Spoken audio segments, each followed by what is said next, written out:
Ceci est une émission payée par l'heure de la bonne nouvelle.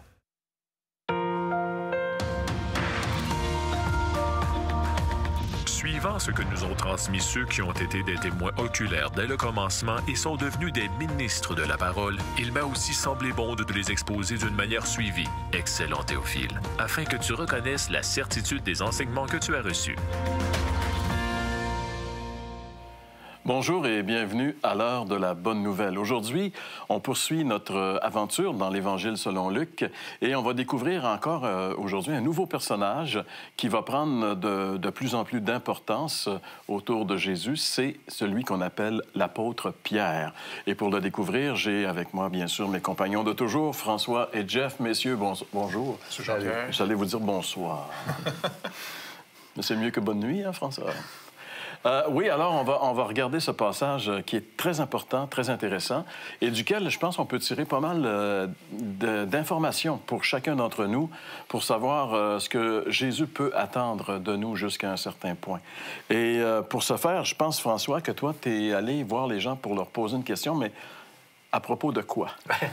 Bien, moi, la question que j'ai posée aux gens dans la rue, c'est que si vous aviez à bâtir une équipe de 12 personnes dans l'objectif de changer le monde, où iriez-vous chercher ces gens-là? Bonne question, on écoute ça. Si tu devais recruter une équipe de 12 personnes pour bouleverser et changer le monde, où tu irais chercher tes candidats? Dans les amuseurs publics. Chez les jeunes. N'importe où, ça peut être partout. Dans les rues où les gens ils strugglent le plus, puis dans le luxe où les gens ils strugglent le plus, je ferais moitié-moitié. Les plus souffrants, puis on essaierait de rétablir un équilibre là-dedans. En Afrique, en Australie, en Amérique du Nord, en Amérique du Sud, un peu partout. Un peu partout, quoi, parce qu'il faut de tout, hein. Des cadres, des supérieurs, des ouvriers. Les personnes en qui j'ai le plus confiance, à ma famille, mes amis proches. Je pense que j'essaierai de diversifier les choses, des scientifiques, mais aussi des philosophes. Juste des gens qui sont impliqués dans le travail social. Je trouve que tout le monde est pareil, puis peu importe ta race, on est tous équivalents. Fait que c'est pas le fun de dire je vais aller le chercher là, puis là, puis là, puis là. Fait que tu sais, je me dis, je m'en fous. Bon, ben c'est... Hein, on règle le problème assez rapidement, on s'en fout. Mais Jésus avait, lui... il voulait construire une équipe parce qu'il savait que son ministère ici-bas allait terminer un jour et il voulait que ça se poursuive. Et il a formé une équipe, justement. Mais moi, je suis quand même, quand on réfléchit à ça, Dieu a utilisé des hommes, on l'a dit dans une émission précédente, des Moïse, des Paul, qui avaient de l'instruction, qui avaient une formation, qui étaient des hommes vraiment solides. Mais essentiellement, les 12 disciples de Jésus, à la base, c'est des no men, c'est des gens, des pêcheurs. Et lui, là, dans le livre des Actes des Apôtres, c'est marqué... Des pêcheurs dans le sens des gars qui faisaient de la pêche. Là. Ben oui, okay. T'avais pas compris? Des pêcheurs. Pas des pêcheurs, non, des pêcheurs. Des pêcheurs, effectivement. Je ne sais pas si c'est ce que j'ai dit, mais c'est ça que je voulais dire. Alors... Qu'est-ce que tu as dit, François? mon point, c'est que... Mon point, c'est que dans Actes, c'est marqué « ces gens qui ont bouleversé le monde en parlant des 12 disciples ». Alors moi, là, je me dis, Dieu peut, Dieu veut et Dieu utilise qui il veut, quand il veut. Alors, il va transformer des personnes, c'est sûr, mais il peut utiliser des personnes comme vous et moi. Ça, c'est... Moi, en tout cas, je trouve ça formidable, puis je me dis, ben voilà, je suis un de ceux-là. L'apôtre Paul disait que quand je suis faible, c'est là que je suis fort, dans le sens que Dieu utilise n'importe qui, mais pas dans leur force, dans leur faiblesse, hein, dans le sens que c'est lui qui fait le travail à travers les êtres humains. C'est ça qui est merveilleux avec Dieu. Et ce qui est intéressant aussi, c'est que peu importe qui on est sur la liste de ceux qu'il peut employer. Tout à fait. On peut, tu sais, peut-être pour certains travaux, certains postes, on peut dire, ben je peux pas le faire. Moi, j'ai pas l'arrière-plan, j'ai pas les études nécessaires, j'ai pas le talent, etc. pour accomplir telle tâche. Mais pour accomplir ce que Dieu veut que nous fassions, il suffit d'être disponible et lui s'arrange pour qu'on soit capable de le faire. D'ailleurs, on est la preuve, nous, qui sommes ici. Hein? Mais Dieu aime à se glorifier. Et Dieu veut se glorifier. Puis en utilisant des instruments faibles, eh bien, qu'est-ce qui ressort? Bien, c'est la puissance de Dieu qui est derrière cet instrument faible. Puis Dieu aime se glorifier de cette façon-là. Si Jésus n'était pas passé dans la vie de cet homme qu'on appelle Pierre, on n'aurait jamais entendu parler de lui. Et pourtant, aujourd'hui, il n'y a pas grand monde sur la planète qui n'a pas entendu parler de ce personnage qu'on appelle l'apôtre Pierre ou, pour beaucoup de personnes, Saint-Pierre. Qui est-il vraiment et comment est-ce qu'il est entré en contact avec Jésus? Bien, c'est ce qu'on va voir immédiatement après la pause qui suit. Vous avez des questions ou des commentaires sur ce que vous venez d'entendre? Contactez-nous par téléphone ou réagissez sur les médias sociaux.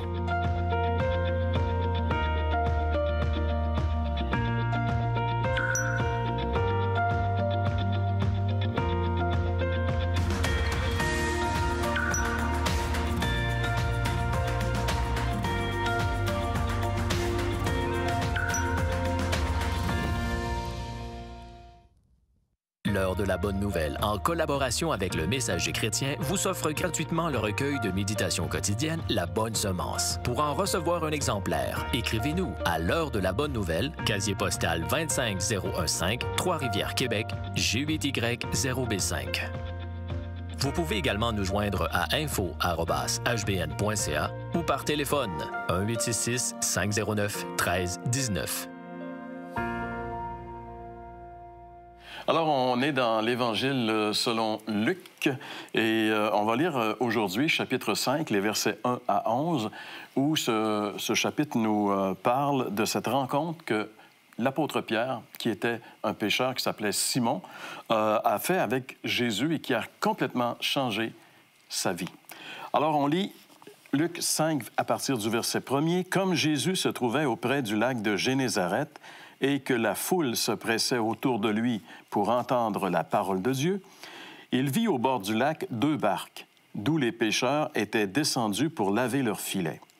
Il monta dans l'une de ces barques qui était à Simon, et il le pria de s'éloigner un peu de terre. Puis il s'assit, et de la barque, il enseignait la foule. Lorsqu'il eut cessé de parler, il dit à Simon, « Avance en pleine eau et jetez vos filets pour pêcher. » Simon lui répondit, « Maître, nous avons travaillé toute la nuit sans rien prendre, mais sur ta parole, je jetterai le filet. » L'ayant jeté, ils prirent une grande quantité de poissons et leur filet se rompait. Ils firent signe à leurs compagnons qui étaient dans l'autre barque de venir les aider. Ils vinrent et ils remplirent les 2 barques au point qu'elles s'enfonçaient. Quand il vit cela, Simon-Pierre tomba aux genoux de Jésus et dit, « Seigneur, retire-toi de moi, parce que je suis un homme pécheur. » Car l'épouvante l'avait saisi, lui et tous ceux qui étaient avec lui, à cause de la pêche qu'ils avaient faite. Il en était de même de Jacques et de Jean, les fils de Zébédée, les associés de Simon. Alors Jésus dit à Simon, « Ne crains point, désormais tu seras pêcheur d'hommes. » Et ayant ramené les barques à terre, ils laissèrent tout et le suivirent. Alors voilà, c'est un texte qui nous démontre un point tournant dans la vie d'un homme qui probablement n'avait jamais pensé qu'un jour sa vie prendrait cette direction. Au fond, la formation que Jésus va leur donner, c'est une formation beaucoup plus comme étant les témoins de qui il est. Tu sais, le monde cherche des gens qualifiés, comme on entendait les gens de la rue dire, bon, ben, moi, je choisirais des gens un peu partout, des philosophes, des gens de science. Et ça a du bon, tu sais, dans le sens que tu veux choisir une équipe qui ont les compétences. Et puis, c'est pas que Dieu ne choisira pas non plus des gens qui n'ont pas de compétences, parce que dans le Nouveau Testament, les 12 sont d'abord et avant tout des hommes qui ont été choisis pour être des témoins de Jésus. Pas nécessairement des gens qui vont aller enseigner, mais principalement, ils vont enseigner comme témoins. Ils vont rapporter l'œuvre, la vie de Jésus-Christ, l'espoir final de l'humanité, surtout pour Israël d'abord et pour le monde entier après. Mais quand le Seigneur a choisi un homme pour élaborer l'enseignement, alors là, il s'est choisi un pharisien, un docteur de la loi, qui était très anti-Jésus en passant, le fameux Saul de Tarse, et après l'avoir amené au salut en lui montrant sa grâce. Parce que quand il lui dit « Saul, Saul, pourquoi me résistes-tu? En réalité, pourquoi tu t'opposes à ce que je sois bon? Que je sauve des gens, pas sur la base de leur mérite, mais par amour pour eux. Il te serait dur de continuer à régimber contre moi, là. Et là, c'est là que Saul de Tarse s'écroule et qui va devenir le fameux apôtre Paul, qui va annoncer la grâce de Dieu comme personne ne peut l'annoncer. Donc, c'est pas que le Seigneur est contre les qualifications qu'on a. Mais la première tâche du chrétien, c'est pas de l'habilité naturelle qu'on a besoin. Est-ce que tu connais personnellement celui que tu m'annonces? Et nous, les chrétiens, il faut avoir ce message. Est-ce que moi, comme les apôtres, j'ai pris le temps, non pas assez de devenir meilleur, faire des pratiques religieuses, mais est-ce que j'ai cru le message que le Seigneur rétablit une relation avec nous par son sacrifice et que par l'Esprit qu'il nous accorde, il va rétablir une relation avec nous en disant, maintenant, vous serez mes témoins. Va annoncer la bonté que j'ai eue à ton égard. Et c'est ce que Pierre va développer. Bien, c'est ça. Il devient, Jésus l'appelle comme pêcheur d'hommes. Ouais. J'aime pas l'idée parce qu'il pêche des poissons, tu sais, puis les poissons, dans notre culture, c'est pas très intelligent. Mais l'apôtre Pierre, plutôt, est choisi pour, comme tu dis, être témoin. Et qu'est-ce qui m'impressionne dans le texte, c'est que lui, c'est un pêcheur professionnel, Pierre. Jésus... On dit un prêcheur professionnel. Oui, tu sais, il était... Charpentier de formation. Mais ce gars-là, d'abord, accepte de laisser sa barque à Jésus pour qu'il puisse l'utiliser. Mais quand il l'appelle, bien, il lui dit de jeter son filet. Puis Pierre, il dit quelque chose d'intéressant. Il dit, « Hey, on a pêché toute la nuit. Tu sais, moi, c'est mon métier. J'ai pêché toute la nuit, puis on n'a rien pris. Mais sur ta parole, je jetterai le filet. » Et là, c'est la pêche qui rompt les filets. Il embarque ça dans les deux barques. Les barques sont presque sur le point de couler. Puis là, la mission de Pierre est démarrée, où il va prêcher l'Évangile, puis il va la prêcher pas juste un peu. Et tout ça commence, c'est parce que l'on est rendu dans le fond du texte, mais dans le début du texte, là, tout ça commence... Non, c'est intéressant quand même. Tout ça commence parce que la Bible, elle dit ici que les foules se pressaient autour de lui pour entendre la parole de Dieu. Le phénomène Jésus en Galilée, c'était quelque chose d'incroyable. Il n'y a pas... aujourd'hui... J'entendais il y a quelques temps dans les nouvelles que Céline Dion avait donné son dernier spectacle à Las Vegas. C'était comme une nouvelle importante. Il y avait des foules qui allaient la voir. Mais l'impact que Jésus a eu en Galilée est plus fort que n'importe quel impact qu'il a eu. Les gens couraient autour de lui. Et Jésus, pour pouvoir avoir un peu d'air, pour pouvoir parler, il a fallu qu'il aille sur cette barque avec un peu de distance. Alors, on peut voir jusqu'à quel point, quand même, les foules venaient à lui et Jésus avait besoin de cette barque. Et ce qui est intéressant, c'est qu'on voit qu'il s'assit dans la barque et qu'il se met à enseigner la foule. Alors, il a vraiment... Si les gens accouraient autour de lui, c'est parce qu'il y avait quelque chose à dire que les gens avaient besoin d'entendre. Et Jésus a toujours quelque chose à dire qu'on a besoin. Cet événement nous démontre que nous avons tous, en tant qu'êtres humains, besoin de lui. Tu sais, Jésus, un jour, il a dit « Sans moi, vous pouvez rien faire. » Et même sans lui, on ne peut même pas être. Donc, on a besoin de lui. Et la barque qu'il va utiliser, ça appartient à cet homme qui s'appelle Simon. Simon, fils de Jonas, que Jésus va transformer, donc il va transformer le nom en Pierre. Tu sais, Jésus il va transformer sa vie complètement, même son nom, il va le transformer, juste pour dire que l'impact de Jésus dans la vie de cet homme-là a tout changé, a complètement tout changé. Et ce qui est intéressant aussi, comme vous l'avez dit, messieurs, mais ce que je trouve le fun, quand Pierre, il voit la pêche miraculeuse, il a pêché toute la nuit, tu sais, c'est un pêcheur professionnel, c'est son métier. Avec ses amis, ils ont passé la nuit à pêcher, puis ils n'ont rien pris. Et puis là, mon Jésus qui arrive le matin, « Ben les gars, tirez donc votre filet à ce côté-là. » Tu sais, la réaction de Pierre, elle est normale, comme tu as dit. Tu sais, je veux dire, « Ben voyons, Seigneur, on a pêché, puis il n'y en a pas. » Mais si tu le dis, on va essayer. Tu sais. Et là, quand Pierre... Mais c'était plus que de voir les poissons. Quand Pierre a vu ça, il s'est rendu compte que là, il y a quelque chose de surnaturel qui se passe. Oui. Et c'est là que Pierre y est touché. Il dit, quand il vit cela, Simon-Pierre tomba aux genoux de Jésus et dit, « Seigneur, retire-toi de moi, car je suis un homme pécheur. » Non, mais c'est quelque chose quand même. Là, pour qu'on comprenne bien, c'est pas pêcheur de poissons, péché. Pécheur. Je suis un homme pécheur. Tu sais, la puissance que Jésus a manifestée par cette pêche, Pierre savait que, toute sa vie, il a pêché des poissons. Il savait que ça n'embarque pas comme ça, des poissons. Là, tu remplis pas de barque d'un coup de filet. Là. Il se passe quelque chose qu'il ne comprend pas, qui est plus grand que lui, mais tout de suite, il fait la connexion. C'est Jésus, il m'a dit de tirer là. Donc, il tombe à ses genoux puis il dit « Retire-toi de moi ». Moi, je pense qu'on a ici l'effet de l'œuvre de Dieu dans la vie de tous les humains. Oui. Certains vont résister, d'autres vont s'y soumettre. La première réaction qu'une œuvre que Dieu fait dans la vie de quelqu'un, c'est toujours pour nous montrer à quel point on n'est pas dedans. Tu sais, c'est pas nécessairement... les miracles se font pas parce que Pierre mérite qu'un miracle se fait. Ouais. Jésus fait un miracle, encore une fois, pour faire une démonstration. Je suis la solution. Je suis celui qui pourvoit. Donc, il détourne tout le monde de leurs idoles, qui commencent par se confier en soi-même ou dans des choses qu'on a, pour les tourner tranquillement vers lui. Maintenant, la première réaction que Pierre peut avoir, elle est saine et normale, comme la nôtre. Quand Dieu va faire quelque chose dans notre vie, ça va nous mettre en lumière que finalement, on ne croyait pas en lui. Ouais, c'est après qu'il a donné la chose, par pure grâce, qu'on va dire, écoute, pardonne-moi, Seigneur, parce que j'y croyais pas avant. J'y étais, mais j'y croyais pas. Tu sais, comme quelqu'un t'invite à dire, viens à mon église, viens écouter le message. C'est un peu comme ça que les apôtres ont ramassé leur chum. Viens, on a trouvé le Messie. Bon, on va y aller, là. Mais c'est dans pure incrédulité. En plus, il vient de Nazareth. C'est comme si, je sais pas, il vient du village à côté de chez vous. Ben oui, c'est ça, tu sais. Et puis, là, la première chose que Dieu fait dans nos vies, c'est de briser l'incrédulité qu'on a envers lui. On n'est pas conscient à quel point on méprise Dieu tant qu'il n'a pas agi dans notre vie. Pierre, là, il vient d'avoir un coup de conscience parce qu'il est sûr, lui, que c'est un bon juif. Et il va à la synagogue à tous les Shabbats et puis ainsi de suite. Mais là, le Seigneur fait une œuvre sur ta parole. En d'autres mots, moi, je ne ferai pas un fou de moi. Là, mais gars, c'est toi qui me l'as demandé, hein? Tu es responsable. Je t'ai averti d'avance, moi, là, tu sais.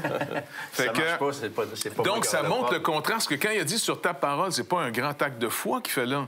Il est en train de se déresponsabiliser en disant, moi, là, je connais le coin ici, on a raclé le fond, il n'y a pas une sardine, chum. Fait que, tu sais, je t'avertis, là. Mais sur ta parole, OK. C'est une façon de voir. Et là, là, c'est comme... C'est qui cet homme-là qui me met en lumière? Ouais. Et plutôt que de fuir dans les ténèbres, comme la plupart des gens font, en s'excusant, toutes sortes de raisons, non, écoute, retire-toi de moi, je me pousserai pas de toi, mais retire-toi parce que, écoute, je suis pécheur, j'atteins pas ton but, pas en tout, là. J'atteins pas le but de Dieu. Et c'est le but de l'Évangile, c'est d'abord nous montrer qu'on n'atteint pas le but. Tous, sans exception. Pas certaines personnes pires que d'autres. Tout le monde n'atteint pas le but. Mais ça, là, c'est la première affaire qu'il faut qu'on réalise. Puis ça, c'est Dieu qui fait ce travail-là dans nos vies. Ouais. Moi, je fais un cours avec des gens qui s'intéressent à l'Évangile. Puis il y a deux des trois premières leçons. C'est on souligne le péché, on souligne la justice de Dieu et on souligne le fait que nous, on ne correspond pas à la justice de Dieu. Et puis moi, je dis, écoutez, ces deux leçons-là sont des leçons difficiles. Peut-être que vous les aimerez pas, mais c'est un peu comme le médecin. Quand on va au médecin et qu'on est malade, il est obligé de nous donner un diagnostic juste pour ensuite nous convaincre qu'on a besoin de médicaments ou de traitements.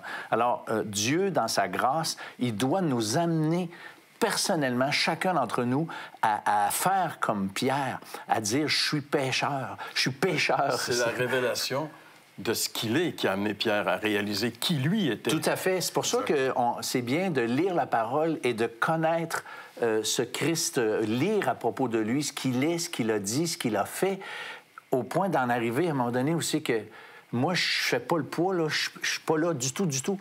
Alors, ça, c'est la première étape pour ensuite recevoir la solution. Puis un des meilleurs moyens qu'on devrait rappeler à tout le monde, parce qu'on ne le fait même plus dans nos églises, les gens devraient se trouver une Bible puis aller lire les 10 commandements. Ah, c'est ça, je savais que tu allais dire ça, parce que c'est tellement vrai. Oui, parce que si tu ne lis pas les 10 commandements, quand tu parles aux gens, tout le monde s'est fait une nouvelle norme de comment se juger. Et puis là, tout le monde s'interprète comme ils veulent maintenant. Maintenant, si je veux rencontrer Dieu, si je cherche Dieu pour voir s'il est vrai d'abord, bon, bien, je vais aller à ses exigences. C'est un résumé bien simple, 10 commandements. Et puis tu commences avec le premier, tu finis avec le dernier. Inévitablement, c'est posé de te montrer, atteins-tu ce but-là? Non. J'atteins pas ce but-là. Entre autres, étrangement, j'ai un témoignage en dedans de moi qui dit, bien, c'est beau pareil. C'est sûr que, tu ne voleras pas, par exemple. Moi, là, je suis content que Dieu le dit, surtout si quelqu'un veut prendre mes affaires, tu comprends? Tu ne tueras pas. Ça, c'est le fun quand c'est envers toi, tu sais, que personne ne te tue. Mais quand il dit « tu ne convoiteras pas ce que ton voisin possède », là, tu viens de réaliser, notre économie est basée sur la convoitise de ce que les autres ont. Puis en plus, on dit aux gens, vous le méritez bien. Attends, c'est mon portefeuille qui ne le mérite pas, tu comprends? Mais tant que la loi ne m'a pas convaincu, je ne sais pas de quoi Jésus veut me délivrer, moi, là. Je me suis fait une nouvelle loi, puis je me fais, moi, la norme. Puis les gens s'inventent aujourd'hui toutes sortes de règlements pour dire, je me justifie. Oui, mais attention, tu risques de... Quand Jésus se révèle à Pierre, Pierre tombe à genoux, puis il dit, retire-toi, je suis indigne. Pierre, là, il est humilié là, devant la personne. Quand le grand prophète Ésaïe a eu la vision de Dieu, quand Dieu lui a fait la grâce de donner sa vision, qu'est-ce qu'il dit? « Retire-toi de moi, je suis un homme aux lèvres impures. J'ai pas le droit. » Alors, lui aussi, mais ce que je voulais amener, juste pour terminer le point, c'est que Dieu va utiliser Ésaïe. Oui. Il va l'appeler. Oui. Et qu'est-ce que Dieu va faire avec Pierre? Pierre se sent indigne. Mais Dieu va dire, non, non, regarde, tu vas venir... un pécheur d'homme. Donc, ça veut dire, si on se sent indigne, si vous vous sentez indigne de Dieu, c'est un bon signe. Ça commence comme ça. Si on se sent trop digne de Dieu, là, ça va mal. Mais dès le moment qu'on se sent indigne, qu'on réalise qu'on est des pécheurs, c'est la porte d'entrée maintenant. La grâce de Dieu peut venir jusqu'à nous. Et comment est-ce que la grâce de Dieu peut se manifester dans notre vie? C'est ce que Jean-François nous explique après la pause. Vous avez des questions ou des commentaires sur ce que vous venez d'entendre? Contactez-nous par téléphone ou réagissez sur les médias sociaux.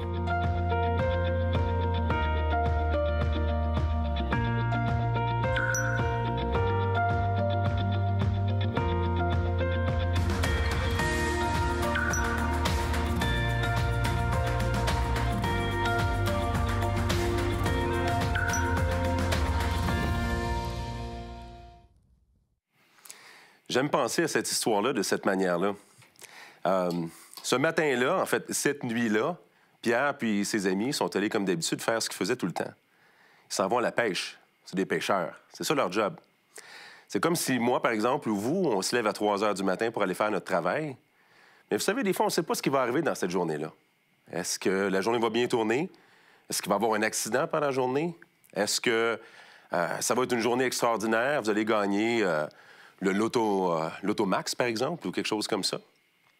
Eh bien, Pierre, comme tous les matins, il se lève, il s'en va pêcher. Et puis là, il trouve rien. Journée dolle, en définitive. Ils reviennent sur le bord de la rive, comme ça, et puis il ne s'est rien passé d'intéressant. Et là, tout d'un coup, il y a ce Jésus-là qui commence à parler, et là, la foule le presse. Tellement que, finalement, Jésus demande d'embarquer dans le bateau. Et là, eux, ils sont contents, probablement, qu'ils connaissent Jésus. On ne sait pas si l'histoire ne le dit pas nécessairement. Est-ce qu'ils ont déjà entendu Jésus avant? Ou... Enfin, Jésus embarque dans le bateau de Pierre. Et là, Pierre, il est dans les premières loges. Il entend Jésus, il est assis en arrière, là, tu sais. Donc, il y a vraiment comme... Il écoute probablement avec attention le message. Ah, ce Jésus-là est en train de dire des choses, c'est vraiment spécial. Il est probablement touché. Et ensuite, il arrive cette histoire-là. Imaginez, vous avez entendu le sermon, ça vous a touché, vous avez beaucoup de respect pour le maître qui est là. Et là, c'est fini, comme les autres animateurs l'ont expliqué. Eh bien, va jeter tes filets. Ils ne comprennent pas trop pourquoi, les autres sont comme, il ne sait pas trop ce qu'il fait. C'est nous autres les professionnels, mais encore une fois, comme Jeff l'a expliqué, OK, c'est ta responsabilité, on va y aller, mais c'est toi qui l'as dit. En tout cas, si ça ne marche pas, tu seras responsable. Et là, tout d'un coup, bang! L'exposition au miraculeux, comme il a été dit. Pierre est exposé à son péché. Il réalise maintenant la grandeur de celui qui est devant lui. C'est beaucoup plus qu'un beau parleur. C'est quelqu'un qui a une autorité divine. Imaginez, il réussit à faire venir du poisson, là. C'est quand même quelque chose. Et là, tout d'un coup, il réalise, cet homme-là vient de Dieu et moi, je suis un pécheur. S'il savait qui j'étais, il ne serait pas embarqué dans ma barque. Et là, donc, il est en train de se passer quelque chose de spécial. Donc, et là, Pierre a peur d'une certaine manière. Il dit, « Retire-toi de moi, Seigneur, tu ne sais pas je suis qui? Je suis un pécheur. » Et pourtant, ce que je veux vous dire, c'est que ce passage-là est en train de nous dire que c'est pour lui que Jésus est venu. Il a enseigné la foule, mais ce jour-là, c'est pour l'appeler lui que Jésus était venu. Maintenant, je pense à vous ici. Est-ce que ça fait longtemps que vous écoutez l'émission? Est-ce que vous aimez entendre parler de ce Jésus-là? Est-ce que ça vous touche? Est-ce qu'il vous inspire? Ce matin, vous vous êtes levé. Comme d'habitude, vous avez mangé vos Cheerios. Vous avez mangé vos toasts avec votre croton. Je ne sais pas ce qui s'est passé chez vous. Peut-être qu'aujourd'hui, Jésus vous appelle exactement de la même manière. Bien, il embarque dans votre barque. Et si ça chauffe à l'intérieur de vous, vous le savez, quand Dieu est en train de faire quelque chose à l'intérieur de vous, vous le sentez. Si votre cœur chauffe à l'intérieur de vous, si ça fait longtemps que vous avez le goût de répondre à ce Jésus-là, aujourd'hui, vous avez l'occasion de le faire. Ouvrez-lui l'accès. Dites-lui tout simplement, c'est vrai, je suis un pécheur. N'ayez pas peur de lui confesser.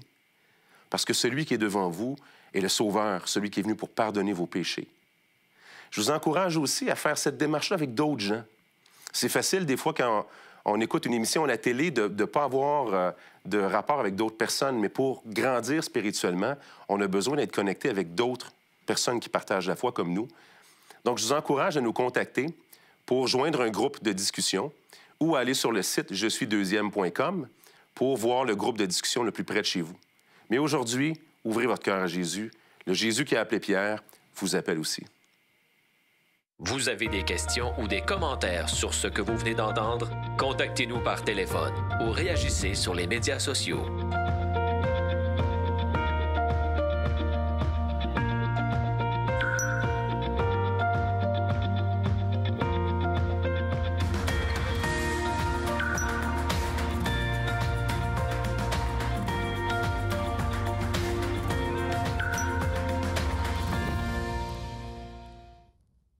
L'heure de la bonne nouvelle, en collaboration avec le Messager chrétien, vous offre gratuitement le recueil de méditation quotidienne La Bonne Semence. Pour en recevoir un exemplaire, écrivez-nous à l'heure de la bonne nouvelle, casier postal 25015, Trois-Rivières, Québec, G8Y0B5. Vous pouvez également nous joindre à info@hbn.ca ou par téléphone 1-866-509-1319. C'est une très belle histoire, cette histoire de cette rencontre entre Pierre, Simon, fils de Jonas, et Jésus. Et les dernières paroles que Luc nous donne de cette histoire, le verset 11, dit « Et ayant ramené les barques à terre, ils laissèrent tout et le suivirent. » À partir de ce moment-là, la petite entreprise de pêche du lac de Galilée avec les fils de Zébédée a mangé une petite claque dans ce sens qu'elle a perdu certains membres qui ont décidé de suivre Jésus. Pierre a changé complètement sa vie. Il a tout laissé et il s'est mis à suivre Jésus. Et c'est ce que Jésus nous appelle à faire, en réalité. Il doit devenir l'être le plus important dans notre vie. Tout laisser dans ce sens qu'il devient la priorité de notre existence. Une vraie conversion, c'est ça. C'est qu'un jour, c'est de céder notre vie à Jésus, de reconnaître qu'il est le Seigneur, le Sauveur, et de lui donner notre vie. Et vous savez, quand Jésus vient dans une vie, il prend toute la place. C'est lui maintenant qui doit conduire notre barque, mener notre vie. On espère que vous avez fait cette expérience, sinon pourquoi ne pas inviter Jésus et lui laisser le contrôle de votre vie? Vous allez réaliser qu'il est vraiment celui qu'il a dit qu'il était, le Fils de Dieu. C'est ce qu'on vous souhaite et on vous donne rendez-vous la semaine prochaine pour une autre émission de l'heure de la bonne nouvelle.